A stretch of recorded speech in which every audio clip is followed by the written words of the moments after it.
जय हिंद, वंदे मातरम। इस क्लास में आज कवर करेंगे देवनागरी लिपि की प्रमुख बैठकें, ठीक है। और देवनागरी लिपि उत्पन्न कहाँ से हुई, अनुच्छेद में किन किन अनुच्छेदों में किस भाषा को कहाँ पे क्या रखा गया है, और सुधार समिति की बैठकें कब हुई, ठीक है। इन सभी बिंदुओं को विस्तार पूर्वक कवर करेंगे। अब मैं गारंटी लेता हूँ कि यहाँ से 5 से 10 प्रश्न हर परीक्षा में पूछे जाते हैं। चाहे आप यूपी टेट दे रहे हैं, बिहार स्टेट दे रहे हैं, नेट दे रहे हैं, जीआरएफ दे रहे हैं, आप गारंटी के साथ मैं चैलेंज करता हूं कि आप अंत तक पढ़ेंगे तो आपका एक क्वेश्चन जरूर पकड़ में आ जाएगी। फर्स्ट में है देवनागरी लिपि। देवनागरी लिपि मतलब देव के द्वारा, ठीक है, उत्पन्न हुआ, देवों ने इसे अपनाया और देव भाषा भी बोला जाता है देवनागरी लिपि का। देवनागरी लिपि ब्राह्मणी के उत्तरी शैली से, कौन से शैली से? ब्राह्मणी के उत्तरी शैली से, ध्यान रखेंगे। 4वीं या 5वीं सदी, सोच लीजिए कब कब, बहुत पुराना है, 4वीं या 5वीं सदी में गुप्त काल, ठीक है, गुप्त लिपि नाम रखा गया, अर्थात गुप्त काल का शासन था, इसलिए इस लिपि का गुप्त लिपि या गुप्त लिपि के 6ठी सदी में कुटिल लिपि विकसित हुई, ठीक है। गुप्त लिपि से 6ठी सदी में, अर्थात गुप्त लिपि से ही 6ठी सदी में जाकर के एक कुटिल लिपि का विकसित हुआ, और इसी कुटिल लिपि से 9वीं सदी में लगभग नागरी प्राचीन रूप का विकास हुआ, जिसे प्राचीन नागरी कहा गया। क्या कहा गया? प्राचीन रूप से, मतलब बहुत पुराने रूप से विकास हुआ, इसलिए इसका नाम प्राचीन नागरी लिपि कहा गया है, ठीक है। अब समझिए चीज़ों को। 4वीं या 5वीं सदी में गुप्त लिपि का क्या हुआ? विकास हुआ, ठीक है, 4वीं या 5वीं सदी में। उसके बाद आता है 6ठी सदी में कुटिल लिपि का आविष्कार होता है, ठीक है, विकसित होता है। और 6ठी के बाद फिर 3 साल मतलब 9वीं सदी में, 3 सदी के बाद, ठीक है, 9वीं सदी में नागरी के प्राचीन रूप, नागरी के प्राचीन मतलब पुराने तथ्यों से एक लिपि का विकास हुआ। उस लिपि का नाम प्राचीन नागरी लिपि कहा गया है। ये आप कवर कर लिए, ठीक है, पॉइंट को आपको भूलना नहीं। सेकेंड पॉइंट कहता है देवनागरी लिपि आरक्षित है। क्या आरक्षित? इसका वर्णमाला वर्ण क्रम वैज्ञानिक है। अब सुधार समिति की प्रमुख बैठकें, क्यों जरूरत पड़ती सुधार समिति के? तो देखिए, जैसे जैसे समय बदलाव होता है तो उसमें कुछ कमियां पाई जाती है। उसी कमियों को दूर करने के लिए, ताकि हिंदी को, ठीक है, देवनागरी लिपि को और तेजी से विकास किया जाए, जन जन तक पहुंचाने का प्रयास किया गया। लोगों के द्वारा आसान कैसे हो, लोग इस भाषा को, इस लिपि को अधिक से अधिक लोग अपनाएंगे, जिससे देश का विकास तेजी से होगा। सर्वप्रथम बाल गंगाधर तिलक ने सन 1904 ईस्वी में अपने पत्र, इनका एक पत्र था केसरी के लिए 1926 में, ठीक है, 1926 ईस्वी में टाइपों की छटाई की, और 190 टाइपों का एक फॉन्ट, जिसे तिलक फॉन्ट भी कहते हैं, 190 टाइपों का एक फॉन्ट बनाया, जिसे तिलक फॉन्ट भी कहा जाता है। सर्वप्रथम, ध्यान रखेंगे, महाराष्ट्र के सावरकर, ठीक है, सर्वप्रथम महाराष्ट्र के सावरकर बंधुओं ने यह की 12 खंडी तैयार की, तथा महात्मा गांधी के हरिजन सेवक में इसका प्रयोग हुआ, ठीक है, किसमें? तो हरिजन सेवक के रूप में इसका प्रयोग होता है। सेकेंड पॉइंट है सर्वप्रथम डॉक्टर श्याम सुंदर दास। किसने? डॉक्टर श्याम सुंदर दास, डॉक्टर श्याम सुंदर दास, ठीक है, सर्वप्रथम, ध्यान रखेंगे। पंचमा अक्षर जैसे क के लास्ट में आता है, ठीक है, तो उसको पंचमा अक्षर बोला जाता है। ड, च के लास्ट में आता है इया, ये पंचमा अक्षर, ठीक है। तो इसी तरह पंचमा अक्षर के स्थान पर क्या प्रयोग किया गया? अनुस्वार का प्रयोग करते हैं। किसका प्रयोग करते हैं? अनुस्वार का। ये किसने बताया था? डॉक्टर श्याम सुंदर दास ने बताया।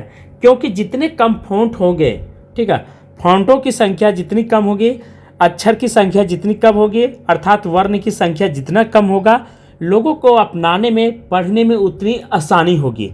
इसी को ध्यान में रखते हुए महान व्यक्ति डॉक्टर श्याम सुंदर दास ने पंचमा अक्षर के जगह पर अनुस्वार, ठीक है, अर्थात बिंदु देने का प्रयास किया गया। डॉक्टर गोरख प्रसाद ने मात्राओं को व्यंजन के बाद दाहिने तरफ लिखने का प्रयास किया गया है। ठीक है, नेक्स्ट पॉइंट है, श्रीनिवास ने सुझाव दिया महाप्राण वर्णों के बदले अल्प प्राण वर्ण के नीचे कोई चिन्ह लगा दिया जाए, जिससे वर्ण की संख्या कमी आ जाएगी। किसने बोला यह सुझाव? तो श्री निवास दास ने। नेक्स्ट पॉइंट है, हिंदी साहित्य सम्मेलन के इंदौर में, हिंदी साहित्य के सम्मेलन इंदौर में 24वें अधिवेशन, कौन सा अधिवेशन? 24वें अधिवेशन। कौन सा अधिवेशन प्यारे साथियों? 24वें। ठीक है, 24 1935 में। कब? 1935 मेरे साथ बोलेंगे 1935। महात्मा गांधी के सभापति में, अर्थात महात्मा गांधी के सभापति में, ठीक है, अर्थात ये जब महात्मा गांधी बने थे, इनके उपस्थिति में नारी लिपि सुधार समिति का गठन हुआ। किस समिति का? नारी लिपि सुधार समिति। इसका नाम रखा गया देवनागरी। ठीक है, देवनागरी लिपि सुधार, मतलब उसमें सुधार करने का प्रमुख बातें रखी गई, इसलिए इस समिति का नाम सुधार समिति रखा गया। नारी लिपि सुधार समिति ने 1945 ईस्वी में नारी लिपि सुधार हेतु समिति का गठन किया गया। कब? 1945 में। उत्तर प्रदेश सरकार ने 31 जुलाई 1947 में आचार्य नरेंद्र देव की अध्यक्षता में नारी लिपि सुधार समिति की निर्माण किया गया। क्या किया गया? 31 जुलाई 1947 में, ठीक है, आचार्य नरेंद्र देव की अध्यक्षता में नारी लिपि सुधार समिति निर्माण किया गया। इस समिति की कुल 9 बैठकें भी, कितने में? 9 बैठकें, तथा समिति ने 25 मई 1949 को अपनी रिपोर्ट सौंपी। नरेंद्र देव समिति की रिपोर्ट के बाद उत्तर प्रदेश सरकार ने 28 से 29 नवंबर 1953 में नारी लिपि सुधार समिति के सुझावों पर विचार करने के लिए लखनऊ में लिपि सुधार परिषद का गठन किया गया। कब? 29 नवंबर सन 1953 ईस्वी को। ध्यान रखेंगे प्यारे साथियों, नागरी लिपि सुधार संबंधी सुझावों पर विचार से लखनऊ लिपि सुधार समिति परिषद का गठन किया गया।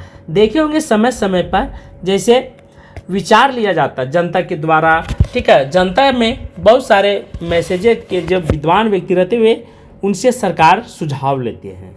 इस पर क्या आपका तर्क? वे पत्र के माध्यम से और मेल के माध्यम से, मैसेज के माध्यम से अपना विचार जो है इस समिति तक पहुंचाते थे। उस जमाने में पत्र पत्रिकाएं हुआ करती थी।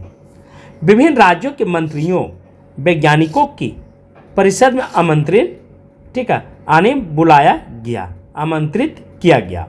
उत्तर प्रदेश सरकार द्वारा गठित लिपि सुधार परिषद की बैठक की अध्यक्षता तत्कालीन उपराष्ट्रपति सर्वपल्ली राधाकृष्णन ने की गई। आपके मन में यह सवाल उठता होगा, उत्तर प्रदेश सरकार द्वारा क्यों बहुत सारे अवार्ड वहाँ से प्रारंभ किया गया पुरस्कार देने का? देखिए, उत्तर प्रदेश और बिहार प्राचीन काल में शिक्षा का केंद्र हुआ करता था, ठीक है, जिस कारण से यहाँ पे शिक्षा का बहुत तेज़ी से विकास हुआ। अब बहुत बड़े विद्वान इस राज्य में निवास करते थे और इसी कारण से यहाँ पे अधिक विश्वविद्यालय थे, कॉलेजें थे, स्कूलें थे। तो अधिक जहाँ पे शिक्षा का प्रचलन होगा वहीं तो बैठकें ज़्यादा होगी, इसीलिए उत्तर प्रदेश को चुना गया। डॉक्टर सुनीता कुमार चटर्जी ने कतिपय परिवर्तनों के साथ देवनागरी लिपि के स्थान पर रोमन लिपि स्वीकार करने की बात सुझाव दी। किसने? सुनीता कुमार चटर्जी ने, ठीक है। किस भाषा? देवनागरी लिपि का स्थान पर रोमन लिपि। तो रोमन लिपि क्यों अपनाया जाता? भारत के विद्वानों ने जब खड़ी बोली हिंदी संस्कृत को पूरी पराकाष्ठा के साथ अपनाने का प्रयास कर रहे थे, छटनी कर रहे थे, तो सुनीता कुमार चटर्जी का ये जो फैसला था ये बिल्कुल गलत हुआ। अब बात करेंगे राजभाषा। राजभाषा जो हमारे संविधान में मान्यता प्राप्त है। राजभाषा से तात्पर्य, सुन लीजिए मेरी बात को, संविधान द्वारा, किसके द्वारा? संविधान द्वारा, ठीक है, सरकारी कामकाज, प्रशासन, सदन और विधान मंडलों, कहाँ कामकाज, प्रशासन, सदन, विधान मंडलों तथा न्यायिक कार्यकलापों के लिए स्वीकृत भाषा, उसको राजभाषा दर्जा मिला है। सन 1949 में सी राजागोपालाचारी ने, कब? सी राजागोपालाचारी ने भारतीय संविधान सभा में, किसमें? भारतीय संविधान सभा में नेशनल लैंग्वेज के समांतर स्टेट लैंग्वेज शब्द का प्रयोग किया। ठीक है, राजभाषा को नेशनल लैंग्वेज न करके इसे स्टेट लैंग्वेज का नाम दिया गया। संविधान सभा के कार्यवाही के हिंदी प्रारूप में स्टेट लैंग्वेज का हिंदी अनुवाद राजभाषा किया गया। सेकेंड पॉइंट है राजभाषा हिंदी के प्रयोग की प्रगति। ठीक है, राजभाषा हिंदी के प्रयोग की प्रगति के बारे में कुछ सूचनाएं दी गई, कुछ प्रमुख घटनाएं, कुछ बातें बताई गई। संविधान के लागू होने बाद राजभाषा के प्रयोग के संबंध में जो प्रमुख घटनाएं घटी वे इस प्रकार है। क्या? राष्ट्रपति का आदेश। राष्ट्रपति का आदेश 1952 में राज्यपालों, सुप्रीम कोर्ट के, हाई कोर्ट के न्यायाधीशों की नियुक्ति के अधिक पात्रों के लिए हिंदी का प्रयोग प्राधिकृत किया जाए। ये राष्ट्रपति का आदेश था। कब? 1952 में। 1955 में यह आदेश जारी किया गया कि जहां तक संभव हो जनता के साथ पत्र व्यवहार, ठीक, बातचीत तथा प्रशासनिक कार्यों में हिंदी के प्रयोग को अंग्रेजी के साथ बढ़ावा दिया जाए, पर साथ ही यह बात भी लिख दिया जाए कि अंग्रेजी के पाठ ही प्रमाणिक माना जाएगा। ठीक है, अंग्रेजी के पाठ ही प्रमाणिक माना जाएगा। इसीलिए आज देखे होंगे बहुत सारे एग्ज़ाम जो हैं वह ज़्यादा जो है इंग्लिश का तजुर्बा देती है। राजभाषा आयोग, राजभाषा आयोग। नेक्स्ट पॉइंट 7 जून, कब? 7 जून 1955 में राष्ट्रपति ने संविधान के प्रावधानों के अनुसार बाबा साहेब, ठीक है, बाला साहेब गंगाधर खेर की अध्यक्षता में, बाला साहेब गंगाधर खेर की अध्यक्षता में एक आयोग की स्थापना किया गया। ठीक है, राजभाषा के प्रयोग के बारे में सुझाव मांगा गया। इस आयोग के द्वारा क्या हुआ? परिभाषिक शब्दावली निर्माण की गति तीव्र होनी चाहिए। अंतर्राष्ट्रीय शब्दावली को थोड़े ही हेर फेर के साथ स्वीकार लेना चाहिए, इस समिति का कहना था। सेकेंड पॉइंट है हिंदी क्षेत्र के विद्यार्थियों को एक और भाषा विशेषता दक्षिण भारत की भाषा अवश्य सीखनी चाहिए। देखिए, भारत को यदि अखंडता में रखना है, ठीक है, जोड़ करके रखना है, तो हमें दक्षिण भारत हो या उत्तर भारत हो या पश्चिम हो या पूरब है, सभी भाषाओं को एक रूप, एक नज़र से देखना होगा और कुछ ऐसी भाषा का चयन करना होगा जिससे भाषा में संपर्क बनेगा। जब भाषा में संपर्क बनेगा, भाषा में कड़ी बन जाएगा, चयन बन जाएगा, तो लोगों में चयन बनने में देरी नहीं लगेगा। भाषा से ही विवाद होती, भाषा से ही दूरी बनती है और भाषा से नज़दीकी बनती है। तो यह सुझाव दिया गया कि दक्षिण भारत की कोई भाषा को एक अपनाया जाए। 14 वर्ष का आयु तक प्रत्येक विद्यार्थी को हिंदी का ज्ञान कर दिया जाना चाहिए। 14 वर्ष तक बच्चों को हिंदी का ज्ञान होना चाहिए। नेक्स्ट पॉइंट है प्रशासनिक कर्मचारियों को निश्चित अवधि के अंदर हिंदी का कार्यसाधक, इसका कार्यसाधक प्राप्त होना चाहिए। इसके अलावा पुरस्कार, दंड व्यवस्था होनी चाहिए। प्रतियोगी परीक्षाओं में हिंदी का एक अनिवार्य प्रश्न पत्र रखा जाए। ठीक है, इससे क्या होगा, ज़्यादा से ज़्यादा संख्या में लोग हिंदी अपनाएंगे। हिंदी जब प्रमुख भाषा रहेगा एक पेपर, तो लोग उस पर ज़्यादा फोकस करेंगे, इनका मकसद था। देवनागरी लिपि को अखिल भारतीय लिपि के रूप में विकसित किया गया। हिंदी के विकास का दायित्व सरकार की एक प्रशासकीय इकाई पर डालना चाहिए। ठीक है, हिंदी का विकास के लिए किस पर डालना चाहिए? प्रशासन के ऊपर, अर्थात सरकार के ऊपर यह डालना चाहिए विकास के लेकर के। भारत की भाषाओं में निकटता लाने का प्रयास करनी चाहिए। उच्च न्यायालयों में क्षेत्रीय भाषाओं का प्रयोग होना चाहिए। देखे होंगे उच्च न्यायालय में या सुप्रीम कोर्ट में ज़्यादा करके जजमेंट जो है वो इंग्लिश में सुनाई जाती है, जिससे आम व्यक्ति को समझ में नहीं आता। लेकिन यहाँ पे बात रखी गई कि उच्च न्यायालयों में क्षेत्रीय भाषाओं का प्रयोग होना चाहिए। सेकेंड है संसदीय राजभाषा समिति। इन सुझावों पर का परीक्षण करने का दायित्व संसद के राजभाषा समिति को सौंपा गया। समिति ने 1959 ईस्वी को जो सुझाव दिए वो इस प्रकार है। जब तक कर्मचारी और अधिकारी हिंदी का कार्य साधक ज्ञान प्राप्त न कर ले तब तक वे अंग्रेजी में कार्य करते रहें। अर्थात कहा गया प्यारे साथियों कि जब तक कर्मचारी और अधिकारी हिंदी का कार्य साधक ज्ञान प्राप्त न कर ले तब तक अंग्रेजी में कार्य करते रहें। यह तो बिल्कुल गलत पॉइंट है। ऐसा नहीं है कि यहाँ भारत में अंग्रेजी ही सर्वप्रथम आया है।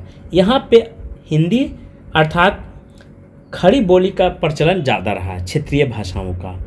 ये विदेशों में तो यह पॉइंट अच्छा नहीं है। 45 वर्षों के ऊपर उम्र वाले सरकारी कर्मचारियों को हिंदी के प्रशिक्षण में छूट देनी चाहिए, क्योंकि अंग्रेज जब चले गए थे तो अंग्रेजों ने अधिक बल अंग्रेजी भाषा पर दिया था, इसलिए इन पॉइंटों को यहाँ पे जोड़ा गया। उच्च न्यायालयों के निर्णयों और आदेशों आदि को अंग्रेजी को ही रहना चाहिए। केंद्रीय सेवाओं में निर्णय आदेशों के आदि में अंग्रेजी को ही बने रहने को कहा गया। 1965 के बाद हिंदी प्रधान भाषा बन जाता है। सेकंड, राजभाषा अधिनियम 1967 में संशोधित किया गया था। क्या है इसे भी समझते हैं। संविधान के उपबंधों के अनुसार 1965 में हिंदी को भारत की एकमात्र राजभाषा बनना था। इससे ठीक पहले अहिंदी क्षेत्रों में विशेषता पश्चिम बंगाल तमिलनाडु में हिंदी विरोधी आंदोलन प्रारंभ किया गया। जवाहरलाल नेहरू ने 1926 से 1965 के बाद भी हिंदी के अतिरिक्त अंग्रेजी भाषा का प्रयोग यथावत चलता रहेगा। उच्च न्यायालयों के निर्णयों में हिंदी किसी राज्यस्तरीय राजभाषा का प्रयोग किया जा सकेगा। संघ के संकल्पों, अधिसूचना, विज्ञापनों आदि का दस्तावेज हिंदी और अंग्रेजी दोनों भाषाओं में जारी अनिवार्य रूप से होगा, ये कहना था। नेक्स्ट पॉइंट, जब तक यह हिंदी भाषा राज्य की समाप्त होने का संकल्प नहीं ले तब तक अंग्रेजी का प्रयोग चलता रहेगा। 27 अप्रैल 1963 का लोकसभा में तथा 1 मई 1963 को राजभाषा को पारित हुआ। 10 मई 1963 का अधिनियम है। संकल्प 1968 क्या कहता है। 1967 के संशोधन के बाद 1967 को संशोधन करके 68 में फिर पारित किया गया। अहिंदी भाषा जहाँ पे हिंदी नहीं बोली जाती उसको यह हिंदी भाषा के रूप में बोला गया। राज्यों को चिंता तो समाप्त होगी, किंतु उन लोगों की चिंता बढ़ने लगी जो देश की एकता के लिए हिंदी को एकमात्र राजभाषा के रूप में स्वीकार करना चाहते थे। ऐसे जटिल स्थिति में सदन के दोनों सदनों में संसद के दोनों सदनों में एक संकल्प पारित किया गया, जिसके अनुसार सरकार हिंदी के तीव्र विकास प्रयोग के लिए एक व्यापक कार्यक्रम तैयार करेगी, जिसकी प्रगति की रिपोर्ट प्रतिवर्ष मतलब प्रत्येक साल प्रस्तुत किया जाएगा। भारत सरकार राज्यों के सहयोग में त्रिभाषा सूत्र लागू करेगी। त्रिभाषा तीन भाषा, त्रिभाषा मतलब तीन भाषा अंतर्गत हिंदी भाषी क्षेत्रों में हिंदी और अंग्रेजी के अतिरिक्त एक अन्य भाषा विशेषता दक्षिण भारत भाषा को जोड़ने के बाद कहा गया। इसी भाषा को त्रिभाषा नाम दिया गया। अध्ययन अनिवार्य होगा। हिंदी भाषाओं क्षेत्रों में प्रादेशिक भाषा तथा अंग्रेजी के अतिरिक्त हिंदी का अध्ययन अनिवार्य। देखिए, त्रिभाषा यदि आप दक्षिण भारत के लोग या उत्तर भारत के लोग दक्षिण भारत जाएंगे तो उनको वहाँ रोजगार मिलेगी, नौकरी करने में सुविधा होगी, और यदि दक्षिण भारत के लोग उत्तर भारत आएंगे उनको हिंदी यदि जानकारी रहेगी उनको भी आसानी होगी। इस तरह से भारत की अखंडता की ज्योति हमेशा जलती रहेगी। केंद्रीय सेवा की भर्ती के लिए हिंदी अथवा दोनों भाषाओं का ज्ञान आवश्यक है। सरकार 8वीं अनुसूची में उल्लेखित सभी भाषाओं के समन्वित विकास के लिए कार्यक्रम तैयार करेगी। ये इन बैठकों की मेन पॉइंट थी। कौन सा बैठक का, तो ध्यान रखेंगे 1967 संकल्प 1968 का ये मेन पॉइंट थे। VVI लगा लेंगे प्यारे साथियों। नेक्स्ट पॉइंट है राजभाषा अधिनियम 1976 क्या कहता है, इसे भी समझेंगे। भारत सरकार ने राजभाषा अधिनियम के उपबंधों को कार्यान्वित करने का दायित्व गृह मंत्रालय को सौंपा गया। इसके लिए गृह मंत्रालय के अधीन एक राजभाषा अनुभाग की स्थापना हुई। बाद में स्वतंत्र राजभाषा विभाग को, ठीक है, राजभाषा विभाग हो गया, स्वतंत्र हो गया। राजभाषा विभाग ने सरकारी कामकाज में हिंदी का प्रयोग सुनिश्चित करने के लिए 12 नियम निर्धारित किए गए, जिनमें से प्रमुख इस प्रकार है। देश भर के केंद्रीय सरकार के कार्यालयों के 3 वर्गों में बांटा गया, क वर्ग, ख वर्ग और ग वर्ग के रूप में। क वर्ग में राज्य आते हैं जिनकी पहली भाषा हिंदी में राज्य के उत्तर प्रदेश, मध्य प्रदेश, राजस्थान, हिमाचल प्रदेश, हरियाणा, छत्तीसगढ़, झारखंड, उत्तराखंड केंद्रीय शासित प्रदेश आते हैं एक क वर्ग में। पुनः सुन लीजिए प्यारे साथियों, कौन कौन सा भाषा है, तो बहुत इंपॉर्टेंट है यह टॉपिक। बहुत सारे लोग भूल जाते हैं टीजीटी में, पीजीटी में जब परीक्षा में बैठते हैं उसमें प्रेशर के कारण भूल जाते हैं। क्या क्या है सो समझिए।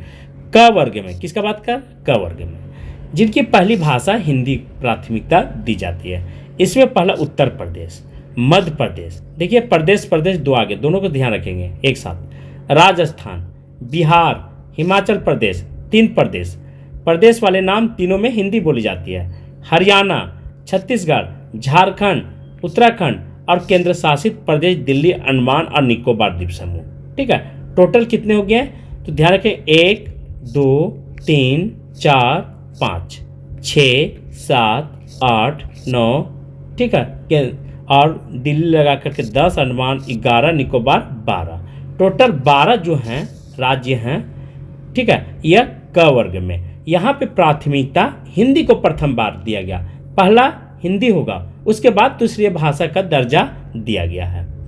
ख वर्ग में प्राय वे राज्य आते हैं जिनमें हिंदी समझी जाती, केवल क्या की जाती है, केवल समझी जाती, किंतु पहली भाषा के रूप में प्रयोग नहीं होता। उनमें से पंजाब, गुजरात, महाराष्ट्र केंद्र शासित प्रदेश आते हैं। चंडीगढ़, दमन और दीप, दादर, नगर हवेली केंद्र शासित प्रदेश है। कौन कौन सा, पुनः सुन लीजिए, पंजाब, गुजरात, महाराष्ट्र, ठीक है, उसके बाद प्यारे साथियों महाराष्ट्र के बाद फिर केंद्र शासित प्रदेश चंडीगढ़, दमन, दीप, दादर, नगर हवेली। ग वर्ग में जहाँ पे न हिंदी बोली जाती है, ठीक है, यहाँ पे क्या है समझ लीजिए।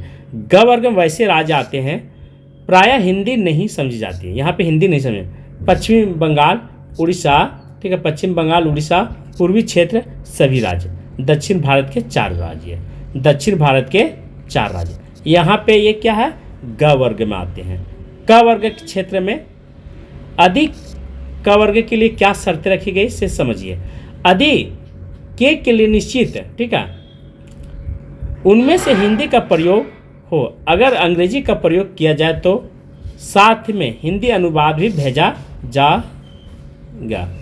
ख क्षेत्र के साथ पत्राचार सामान्य हिंदी में हो तथा ग क्षेत्र के साथ पत्राचार अंग्रेजी में हो, ये शर्त रखा गया। क्या कहा गया, क क्षेत्र आदि के लिए निश्चित किया गया है कि उनमें हिंदी का प्रयोग होगा तथा अगर अंग्रेजी का प्रयोग किया जाए तो हिंदी का अनुवाद भी भेजा जाएगा, ये शर्त रखा गया। जैसे देखे होंगे कि इन राज्यों में हिंदी यदि क्वेश्चन एग्जाम दे रहे हैं तो अंग्रेजी में भी आपको प्रश्न ट्रांसलेट किया हुआ मिलेगा। ठीक है, ख क्षेत्र में कहा गया है सामान्य हिंदी में तथा ग क्षेत्र में पत्राचार अंग्रेजी में होगा। अब इन क्षेत्रों में यदि आप एग्जाम देते हैं तो यहाँ केवल आपको अंग्रेजी भाषा में ही देनी पड़ेगी। ठीक है, हिंदी थोड़ा सा कम मिलेगा।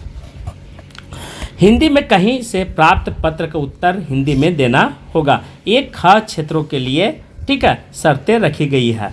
सभी दस्तावेज हिंदी अंग्रेजी दोनों भाषाओं के साथ निकला जाएगा।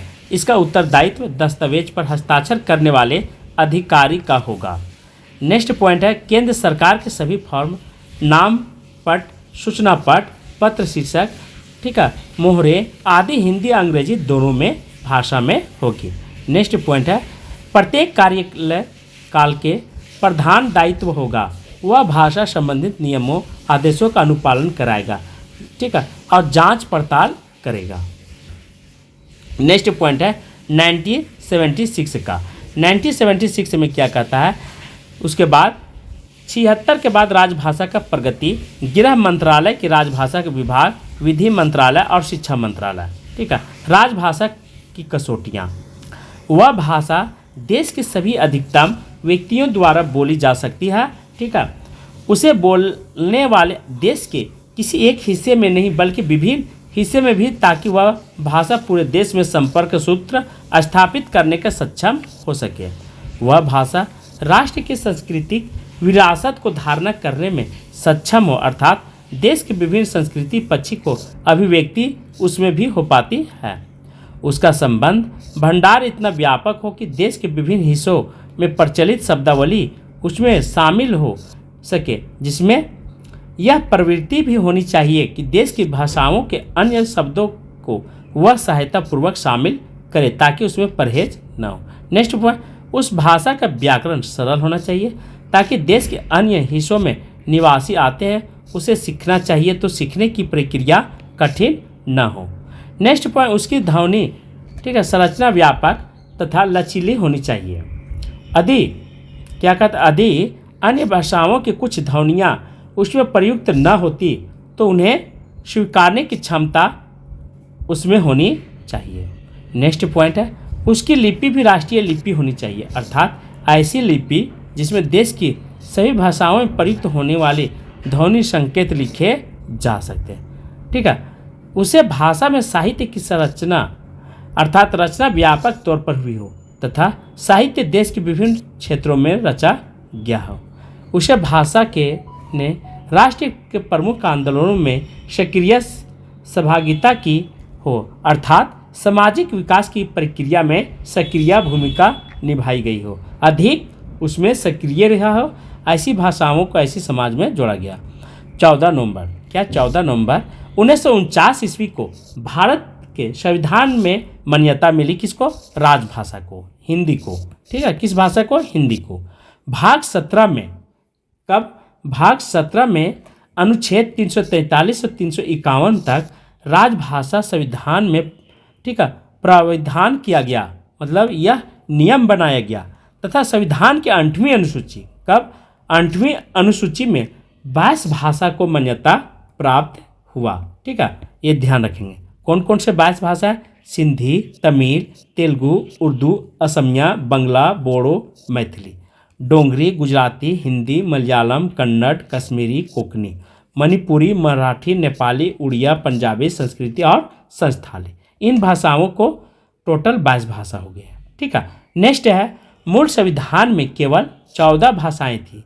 संविधान, ठीक है, संविधान के 21वें संशोधन अधिनियम द्वारा सिंधी को जोड़ा गया। कब, 21 में जब संशोधन हुआ, ठीक है, संविधान 21वें संशोधन हुआ तो उसमें सिंधी को जोड़ा गया। इस तरह से संख्या कितना हो गया, 14 से 15 हो जाती है दोस्तों।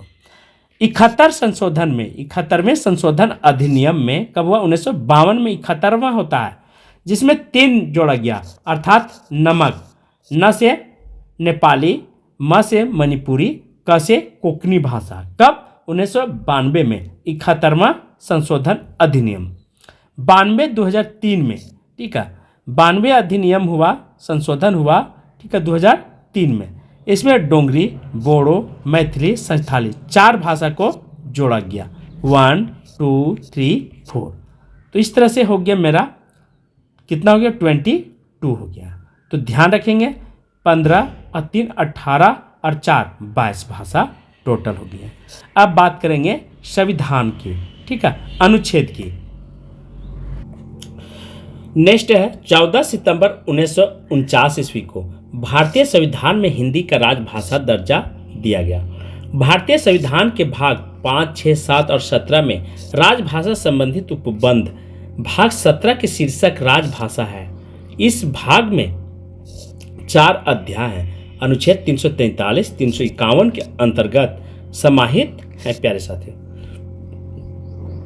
मुंशी अय्यंकर फार्मूला के नाम से जाना जाता है, नाम से विख्यात है। इसके अंतर्गत अनुच्छेद 120 कभी पूछेगा, मुंशी अय्यंकर फार्मूला के अंतर्गत 120 और 210, ठीक है, 120(1) में और 210 में संसद और विधानमंडल के भाषा संबंधी विवरण किया गया। किसमें, 120 और 210 में, जिसे मुंशी आंकर फार्मूला के नाम से भी जाना जाता है। अनुच्छेद 120 1 और 2 में क्या है सो ध्यान दीजिए। 120 अनुच्छेद 1 में कहा गया है, इसको 1 की जगह पर ये भी मिलेगा किसी किसी बुक में, कहा गया है कि संसद में कार्य हिंदी अंग्रेजी में किया जाएगा। आगे भी कहा गया है कि यदि कोई व्यक्ति हिंदी या अंग्रेजी में विचार, ठीक है, प्रकट करने में असमर्थ है, ठीक है, अर्थात प्रकट करने बोलने में असमर्थ है, तो लोकसभा अध्यक्ष की राय से, उनकी सहमति से सभापति अपनी मातृभाषा में बोलने का अनुमति दे सकता है। ये आंकर फार्मूला 120 में यह प्रावधान किया गया है।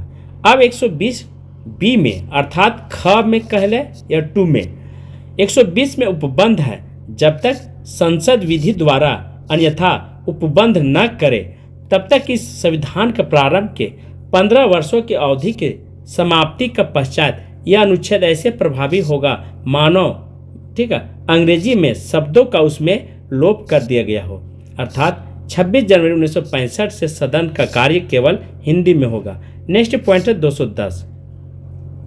संविधान के अनुच्छेद 210 में कहा गया कि राज्य के विधानमंडल के कार्य राज्य भाषा का राजभाषा में हिंदी में या अंग्रेजी में किया जाएगा। आगे कहा गया कि विधानसभा का अध्यक्ष या विधान परिषद का सभापति ऐसे किसी सदस्य को अपने मातृभाषा में बोलने का अनुमति दे सकता है जो उपयुक्त भाषाओं में किसी भी विचार प्रकट नहीं कर सकता है। ये 210 में कहा गया 1 में। नेक्स्ट है अनुच्छेद 343, ठीक है, हिंदी के बारे में क्या क्या प्रावधान किया गया इस अनुच्छेद में। तो संविधान के अनुच्छेद 343 में कहा गया है संघ की राजभाषा हिंदी लिपि देवनागरी होगी। इसके अतिरिक्त संघ की शासकीय प्रयोजनों के लिए, ठीक है, प्रयोग होने वाली भारतीय अंकों का अंतर्राष्ट्रीय रूप होगा। इसी अनुच्छेद में यह भी संकेत किया गया है कि शासकीय प्रयोजनों के लिए अंग्रेजी भाषा का प्रयोग 15 वर्ष तक होता रहेगा। अनुच्छेद 343 में अंतर्गत व्यवस्था की गई है कि संविधान के आरंभ में 5 वर्ष के बाद राष्ट्रपति का आयोग गठित करेगा जो हिंदी के आयोग के विस्तार पर सुझाव देगा, जैसा कि किन कार्यों के लिए हिंदी का प्रयोग किया जा सकता है, न्यायालय में हिंदी का प्रयोग कैसे किया जा सकता है, इसके लिए एक बढ़ावा या इसको विकास कैसे किया जा सकता है, अंग्रेजी का प्रयोग कहाँ, किस रूप में, किस प्रकार सीमित किया जा सकता है, ठीक है, सीमित किया जा सकता है, अर्थात अंग्रेजी भाषा का प्रयोग कहाँ, किस प्रकार किया जा सकता है। अधिक इसी प्रकार का आयोग संविधान के आरंभ में 10 वर्षों के बाद गठित किया जाएगा। यह आयोग भारत की उन्नति का प्रक्रिया तथा यह हिंदी भाषा वर्गों के हितों को ध्यान में रखते हुए अनुशासन करेगी, ठीक है। आयोग की सिफारिशों पर सदन की एक विशेष समिति राष्ट्रपति को राय देगी और राष्ट्रपति पूरी रिपोर्ट या उसके कुछ अंशों को, ठीक है, लागू करने के लिए निर्देश जारी करेगा। अनुच्छेद 345 में कहा गया प्यारे साथियों, इसके अनुसार 345 के अनुसार राज्य के विधिमंडल विधान द्वारा, ठीक है, इस राज्य में प्रयुक्त होने वाले किन्हीं अन्य भाषा हिंदी को शासकीय प्रयोजनों के लिए स्वीकार कर सकेगा। यदि किसी राज्य भाषा का विधानमंडल ऐसा नहीं कर पाएगा तो अंग्रेजी भाषा का प्रयोग यथावत बना रहेगा। ये 345 में कहा गया है, बोला गया है। अनुच्छेद 346 क्या है? इस अनुच्छेद के अनुसार संघ द्वारा निर्धारित भाषा एक राज्य और दूसरे राज्य के बीच में तथा किसी राज्य और संघ की सरकार के बीच पत्र आदि का राजभाषा होगी। यदि 2 या अधिक राज्य परस्पर हिंदी भाषा का स्वीकार करना चाहे तो उसका प्रयोग किया जा सकता है। नेक्स्ट है अनुच्छेद 347। अनुच्छेद 347 के अनुसार अधिक किसी राज्य की जनसंख्या का पर्याप्त भाग चाहता हो कि उसके द्वारा बोली जाने वाली भाषा को उस राज्य में दूसरी भाषा के रूप में मान्यता दी जाए तो उसके लिए लोकप्रिय मांग की जाए तो राष्ट्रपति यह निर्देश दे सकता है कि ऐसी भाषा को भी उस राज्य में सर्वत्र या उसके किसी भाग में ऐसी प्रयोजन के लिए जो हुआ विनिष्ट करे, शासकीय की मान्यता दी जाए। अनुच्छेद 348 क्या कहता है? अनुच्छेद 348 में कहा गया कि जब तक संसद विधि द्वारा कोई और संबंध न करे तब तक उच्चतम न्यायालय तथा न्यायालयों की सभी कार्यवाही अंग्रेजी में होगी। इसके अतिरिक्त निम्नलिखित विषयों के पदीकृत पाठ अंग्रेजी में होगा। संसद के प्रत्येक सदन या किसी राज्य के विधानमंडल के प्रत्येक सदन में प्रयुक्त किए जाने वाले सभी विधेयक या उनके प्रस्तावित संशोधन हो गए। नेक्स्ट पॉइंट है, सदन या किसी राज्य के विधानमंडल द्वारा पारित सभी अधिनियम राष्ट्रपति किसी राज्य के राज्यपाल द्वारा जारी किए गए अध्यादेश होगा। संविधान के अधीन अथवा सदन या किसी राज्य के विधान मंडल द्वारा बनाई गई किसी विधि अधीन जारी किया जाएगा सभी आदेश विनियम या उपबंधियों के लिए। ठीक है, तो इसके अंतर्गत इतने सारे पॉइंट दिया गया 348 के अंतर्गत। नेक्स्ट पॉइंट है, इसी अनुच्छेद में यह भी स्पष्ट किया गया किसी राज्य का राज्यपाल राष्ट्रपति को पूर्व अनुमति से उच्च न्यायालय की कार्यवाही के लिए हिंदी भाषा का, ठीक है, उस राज्य में मान्यता भाषा का प्रयोग पदीकृत कर सकेगा। यह बात उस न्यायालय द्वारा किए गए निर्णयों और डिग्री आदेश पर लागू नहीं होगी। नेक्स्ट है अनुच्छेद 349 में, इसके अंतर्गत अनुसार सदन यदि राजभाषा से संबंधित कोई विधेयक या संशोधन प्रस्तावित करना चाहे तो राष्ट्रपति के पूर्व मंजूरी लेना पड़ेगा और राष्ट्रपति आयोग की सिफारिश पर उन सिफारिश पर गठित रिपोर्ट पर विचार करने के ठीक है पश्चात ही अपनी मंजूरी देगा, अन्यथा नहीं देगा। ये बात यहाँ पे खुल करके कहा गया। 350 अनुच्छेद 350 में क्या, अनुच्छेद 350 के अंतर्गत उन वर्गों का विशेष ध्यान दिया गया है जो भाई, ठीक है, आधार पर, ठीक है, अल्पसंख्यक वर्गों में आते हैं। इस अनुच्छेद में अर्थात भाषा के आधार पर अल्पसंख्यक वर्गों में आते हैं। इस अनुच्छेद के अनुसार राष्ट्रपति विशेष अधिकारी की नियुक्ति करेगा जो इन वर्गों के संबंधित विषयों पर रक्षा के उपाय करेगा। इसके साथ ही अल्पसंख्यक बच्चों की प्राथमिक शिक्षा उनकी मातृभाषा में दिए जाने की पर्याप्त सुविधा सुनिश्चित की जाएगी। ये 350 में कहा गया है, बोला गया है। अनुच्छेद 351 में क्या बोला गया है? 351 में कहा गया है कि संघ की कर्तव्य होगा कि वह हिंदी भाषा का प्रसार बढ़ाया जाए, उसका विषय विकास करे ताकि वह भारत की सामाजिक संस्कृति के सभी तत्वों की अभिव्यक्ति का माध्यम बन सके। उसकी प्रगति में हस्तक्षेप किए बिना हिंदुस्तानी की और 8वीं अनुसूची में बताई गई अन्य भाषाओं में प्रयुक्त रूप से शैली में पदों का आत्मसात करते हुए जहां आवश्यक कि वांछनीय हो वहां उसके शब्द भंडार के लिए मुख्यतः संस्कृति गुणतः अन्य भाषाओं को शब्द के रूप में उसके समृद्धि और सुनिश्चित विकास के लिए ग्रहण किया जाए। दोस्तों, इस तरह से हमने हिंदी भाषा के बारे में पूरे विस्तार से बताया हूँ। इसके बहुत सारे फैक्ट हैं, बहुत सारे पॉइंट हैं। इन पॉइंटों पर आप विशेष ध्यान रखेंगे। आज का क्लास मैं यहीं पे समाप्त कर रहा हूँ। थैंक यू, धन्यवाद।